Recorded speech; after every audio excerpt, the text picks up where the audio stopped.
झारखंड और महाराष्ट्र में विधानसभा चुनाव के लिए वोट डालने का काम पूरा हो गया है।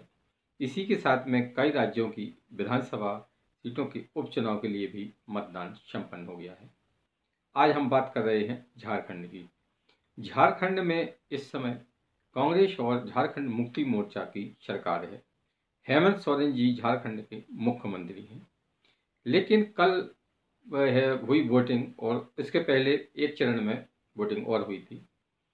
दोनों चरणों की अगर हम बात करें और जो एग्जिट पोल अभी तक आए हैं, एग्जिट पोल में भारतीय जनता पार्टी 5 साल बाद झारखंड में वापसी करती हुई दिखाई दे रही है। भारतीय जनता पार्टी को विधानसभा की 81 सीटों में से 44 से 53 सीटें मिल सकती हैं, जबकि इंडिया गठबंधन को 25 से 37 सीटें मिल सकती हैं।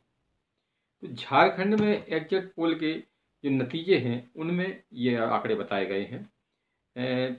चाणक्य न्यूज ने जो एग्जिट पोल बताए हैं उनमें भाजपा को 45 से 50, इंडिया गठबंधन को 35 से 38, दैनिक भास्कर के पोल में भी 37 से 40 सीटें भाजपा को और 36 से 39 सीटें ये मतलब आपको इंडिया गठबंधन को, यानी कि यहाँ पर मुकाबला कांटे का बताया जा रहा है, यानी कि किसी को बहुमत मिलता हुआ नहीं दिखाई दे रहा।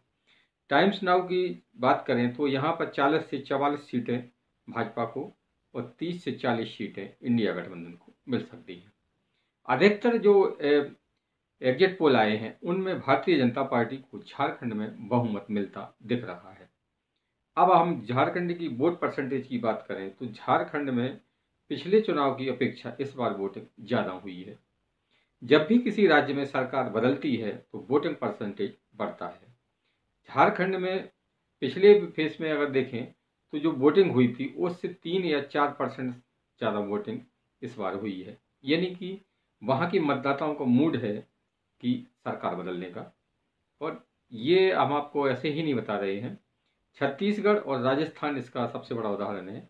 यहाँ पर पिछले पंच चुनाव की अपेक्षा इस बार वोटिंग ज़्यादा हुई थी और दोनों जगह सरकार बदल गई, यानी कि कांग्रेस की सरकार चली गई और भाजपा ने सरकार बना ली। ये था झारखंड का एग्जिट पोल।